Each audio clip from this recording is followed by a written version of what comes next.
Welcome to the Salontrepreneur. We're your host, Amy and Jeff. Hey, Jeff. Hey, how's it going? Good. We're back. We're back from our vacations Yes. and our trips. Yeah, planes, trains, and automobiles, traveling around, something we love to do, something we are constantly working to try to make sure we have in our life is being able to do that with the fam. So yeah, it's been a good couple weeks, but now we're back at it. Excited to talk about some new things. What you got for us today? Today, we're going to talk about how you actually become a salontrepreneur. And what does that mean? What does it mean, Jeff? Well, we started the Salontrepreneur because there's just a certain set of capabilities that we look for. They've got that hustle. And again, a lot of times we'll tailor some of the messaging around salon ownership, but it's the same if you're a stylist. It's the same principles. It's that desire to hustle. It's that desire to grow your book of business. And it's that desire to constantly innovate, come up with new techniques, new skills. If you have those characteristics, that's sort of the path to becoming a salontrepreneur. Now, there's a lot of details in between, and there's a lot of capabilities we think you should have to maximize what that looks like for you and your lifestyle. But anyone can be a salontrepreneur as long as they really put the focus on the right things. How about you? Yeah, it's all those things, putting them together. And I think you have to constantly work. Even if you are a salontrepreneur, you have to continuously work and put those things in action as you go throughout your career to stay on the top, to stay on the top of what your brand is and all those things. That's how you consistently be a salontrepreneur. And so at any point in your career, even if you're at the top, you have to work towards it. Right. Yeah, I know with the different salons that you've owned, certainly one of the things that I've seen in the evening champagne sips, talking about work, talking about the job, you've had a bunch of success as the owner of this salon, but really building that culture and really being able to coach new stylists or even existing stylists on, again, your methodology for becoming a salontrepreneur. Talk about one or two of the people that you've seen just kind of turn their whole life around, basically around this industry and around their success working in one of your salons. There's been so many, and it's so rewarding for them and for me to watch. And I can see it happen. So one of the stylists that I can think of right off the bat is a stylist that started very insecure, didn't have a lot of experience, thought that everything was going to be, it was so daunting, like not going to ever get faster at that. I don't think I'm good enough at that. I'm not ready to roll on that. And some things you have to take a little bit of a leap after you've been trained. So I'm a owner that pushes a little bit too, to kind of get you uncomfortable, but not at a level that would be damaging to your career. So I watched her come in with this shy demeanor and then completely changed as she would watch me. She would listen to me. And literally within probably a month, things started to shift. Sure. I would watch her conversations change with her clients, and just the hustle mode and just becoming a salontrepreneur really before my eyes.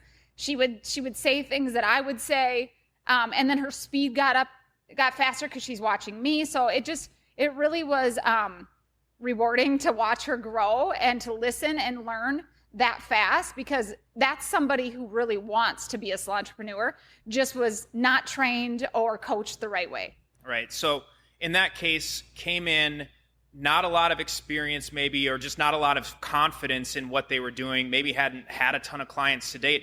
What do you think the biggest difference was in why they transformed, how they became that salontrepreneur mindset so quickly? What were the keys? You mentioned listening and things like that, but is it just straight a mentorship or being able to assist somebody with a lot of experience? What do you feel like were the keys to that? Well, I think it's a combo. It depends on how fast. I mean, she's getting there really fast, but also she has me as her mentor, and she's assisting me at the same time as she's working on clients. So that will scale her faster, but also just really figuring out what she wants in her career. What is she really passionate about and what she's good at? And that's what we focus the training on. That's what I make her focus her training on.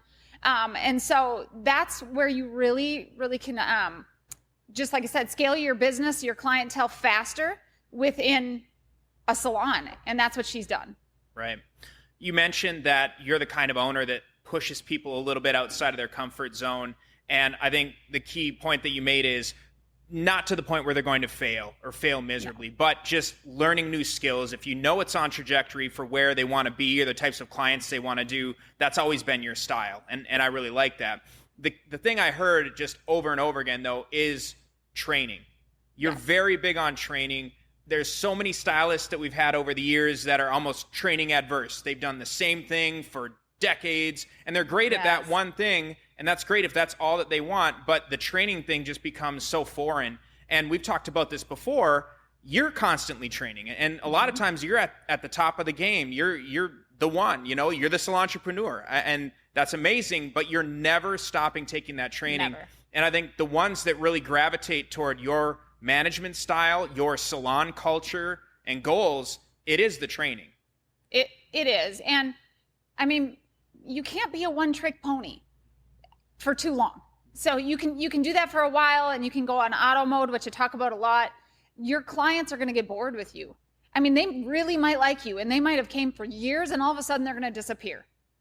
And you won't know why. It's because you're a one-trick pony, and they want more. They see the styles are evolving, and you're not introducing them to them. Right. And so like, man, I mean, my hair's okay. I like it enough, but I've had it forever, and this is all she does. And I hear that when I get new clients too from someone else. They're like, I liked my style. She's so nice. And they feel guilt coming to me, but they're ready for something different. And it's not their fault. So if you don't evolve, your clients don't get to, and then they're going to leave you. And so becoming a Salontrepreneur is really shifting that and going, okay, I've done this. I've mastered this. What can I add? And even add it slowly. You don't have to just add a ton of different new services, but why don't you start perfecting another one that you don't do? Right. And then that all becomes really exciting to your existing clients and new clients.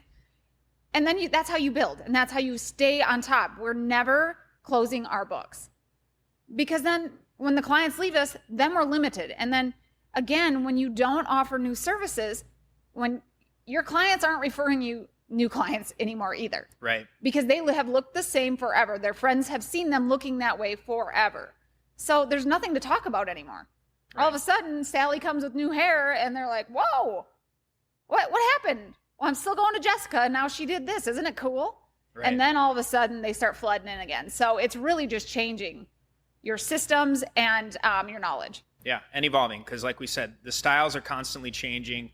The techniques are constantly changing. They're not massive changes, but they're just small tweaks to what you're doing. And if you can stay on trend, what is it you told me that the number one reason clients leave their stylist is because they never recommend anything new? Yeah. They never recommend anything new ever. Not saying the client even needs a change. Some clients will have the same hair forever.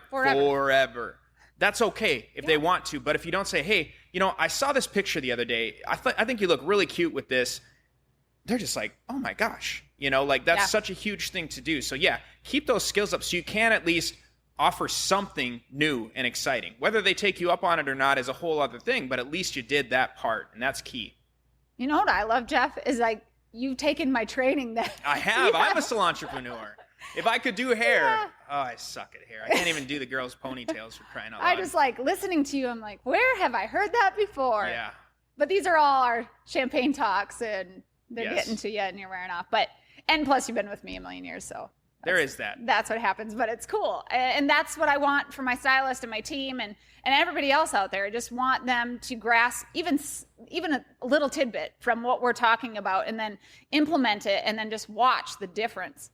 And like you said, not everybody needs the change. Not everybody's going to even take the change, and that's okay too. You know those people that are so resistant to change, but have you even offered anything? And I'm talking little. We're talking a little angle in the front with their haircut, whatever it is. And they might say, I don't think so, because they're too nervous and they like what they got. And that's okay. Mm-hmm. But you're showing them that you're really looking at them. You're really looking at their face shape. You're looking at their style. And you're like, hey, we've been doing this for a minute. What about this? What about this little tweak or change? And it just makes them go, wow, she cares. She's thinking about me. She's not just going, so what are you doing later? And she's just mixing my color, and we're putting it on, and I don't even get an opportunity to talk about why I'm there, and that's my hair. Right. You just freestyle. Like, why I'm there, and that's my hair. So you're wearing off on me, too. Yeah. That was good. Yeah, so true. So, all right. I know we've seen the new stylist part of our strategy a lot of times in any salon is being able to hire newer stylists so we can train them to be salontrepreneurs. They're moldable. They want to learn. They're excited to work with you and with other seasoned stylists that are there that can really create that team environment. That's great. We intentionally hire people that are ready to learn, seem to possess that. The flip side is stylists that already think they're the shit. Like, man, I can knock out this style. I'm the best there is. And then they come in and that, like you said, they're either a one-trick pony or they don't even know how many possibilities there are out there or what styles there are because they're just very set in their ways, but they're very, I don't know, almost egotistical about their approach there. Yes. That we've been able to transform that too and really open people's eyes to what's possible once you start thinking like a salontrepreneur.